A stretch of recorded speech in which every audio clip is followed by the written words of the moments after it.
But you have to ask yourself, okay, if I put the solar system in, will I have the net savings over my time horizon with the house? And whether I do or not, maybe that's a priority for you, maybe it isn't. But what's going to happen when I sell the property?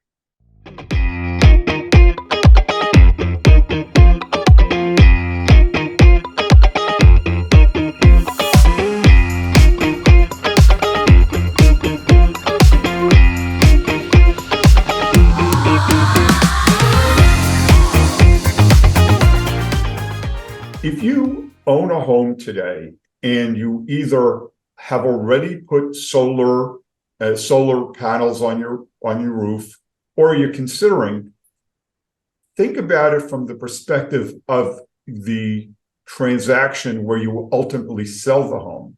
My friend Diallo Stevens, who's a great realtor here in Queens with Exit Realty, was telling me about his experiences. And in fact, you said you're currently dealing with something like this.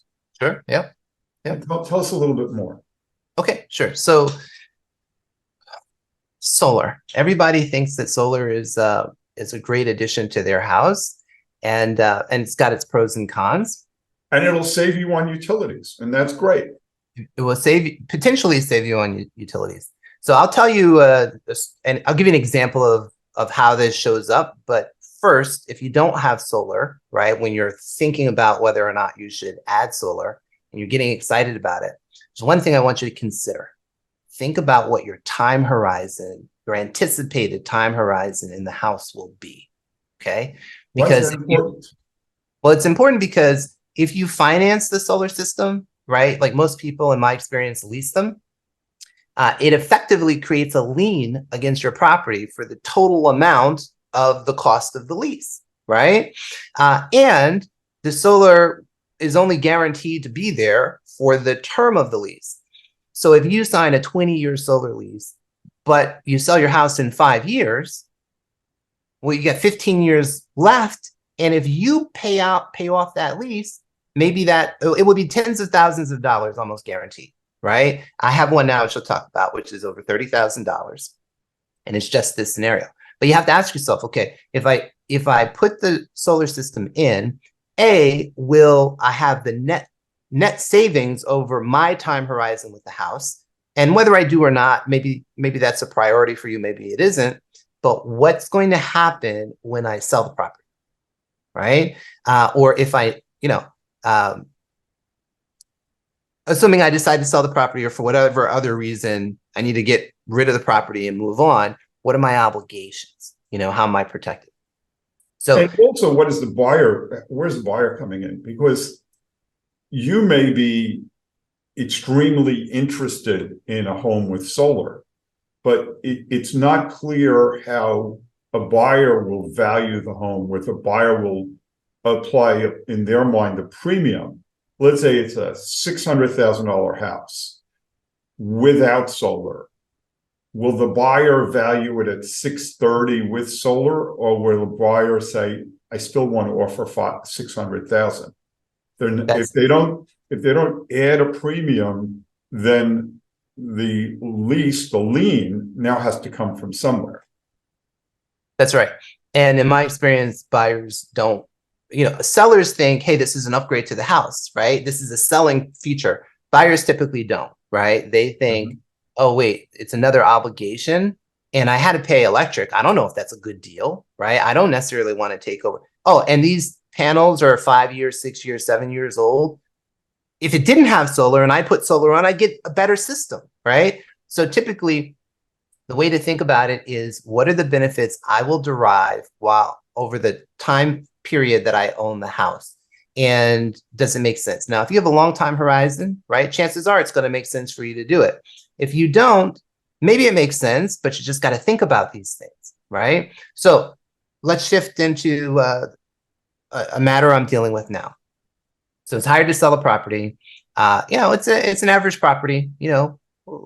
Anybody who buys is probably going to make some improvements to it, but it's got a beautiful solar system, which is 5 years old, on a lease from one of the premier solar companies in the country, and it saves the sellers a lot of money. They use a lot of electric.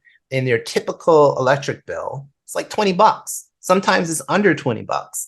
Every once in a while, there's a big one, right? But for the most part, saving the money. And they spend probably $170 a month on the solar lease. In this case, 20-year lease, 5 years have been up. And when I first met with them and this came up, I cautioned them that, hey, the solar is a real issue, and we should anticipate having some challenges along the way. And we need to know what our options are to deal with it and what works for you, what you're willing to do and what you're not. It's going to impact our pricing, our positioning, and our negotiations. So one thing to understand is that when buyers are shopping for a house, they're not putting in or telling their agent, hey, look for something with solar, right? It's not something that buyers search on. They search on location, size of the house, number of bedrooms, price range that they're qualified for, and what makes the most sense to them from a value perspective. But they're not searching on utilities. They're just not doing it. So they see a house, agent shows the house, like the house, and then suddenly the conversation comes up at, hey, you have to either, in this case, let's assume it's a solar lease, right? It's the most common. You've got to take over the lease. Well, wait a minute. That's another obligation. By the way, they have to be credit approved, right? So it creates some issues, right? Maybe the solar company doesn't want them to have it. Well, now the seller or from, since I'm a mortgage guy, they also now have to qualify with the additional nut. Exactly. And so ultimately, when there's a lease, somebody can buy out the lease, right? Seller or buyer can buy it out, but that's typically an additional multiples of tens of thousands of dollars, right? So in this particular case, it's over $30,000 of additional expense. Now, if you think about it, the net balance on the lease. Right, correct. Yeah. Yep. To pay off everything that was owed on the lease, in this particular case, they would own the system, right? And benefit for as long as they kept the system or until they upgraded. But if the seller, if no buyer was willing to take it over and the seller had to pay it off, right? Well, their net equity drops in this case by over $30,000. So the question becomes, did they benefit over $30,000 over the holding period that they had the property after adding the solar, right? At the end of the day, we don't live in a perfect world. We got to do what we got to do, right? But if you don't have a system, you're thinking about it, these are some of the things to think about. Now, obviously, obvious to me. Tell us the story. What was and obvious to David, I've been doing this a long time, so I'm good. Yeah, what's the punchline? What ended up happening on the transaction? Okay, so what's happened on the transaction? Well, let me think. So we had multiple offers over time, and a couple of times the agents for the buyers really didn't handle the solar part well, right? In one case, they told me that they discussed it with the buyer. Buyer understood they were taking over the solar lease. And then I met the buyer, and the buyer said, so there's solar on this house? And, so we had to go through a few buyers, and ultimately, we had some that were willing to take over the lease. And we're in the process of signing contracts, which saves my seller, in this case, over $30,000, right? But in many cases, the seller would have lost that money, right? Mm-hmm. And frankly, we still have to make sure that the people get their financing and the solar company approves them, because it could still come back to bite us, right? Mm-hmm.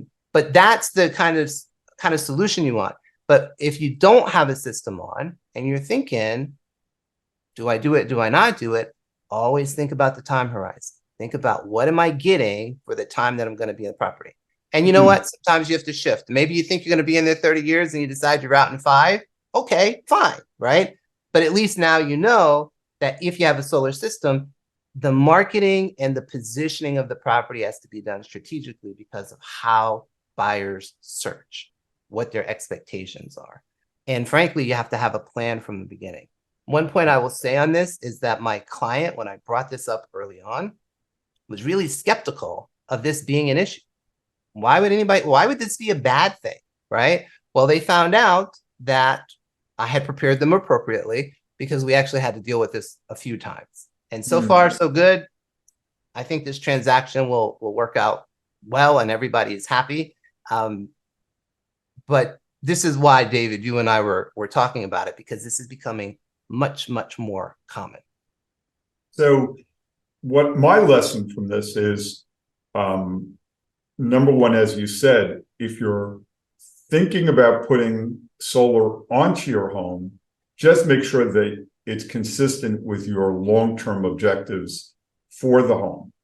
And that number two, when it's time for you to sell a home, or even when it's time for you to buy a home, make sure you're working with someone like Diallo, who is really knowledgeable and who can prepare you and communicate to the buyer, to the seller, to the realtors involved, just what's entailed here. Because the last thing you want is a surprise at the closing table, or food fight at the closing table.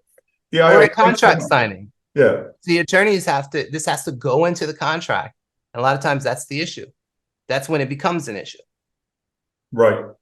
And I have seen situations on purchases and on refinances where the parties involved weren't educated about it. They knew they had solar, but they really didn't realize that, let's say, solar was a lien on the property. And we've had, let's say, certain instances when on a refinance, we had to get a subordination from the solar company to allow us to close. And this just adds complexity.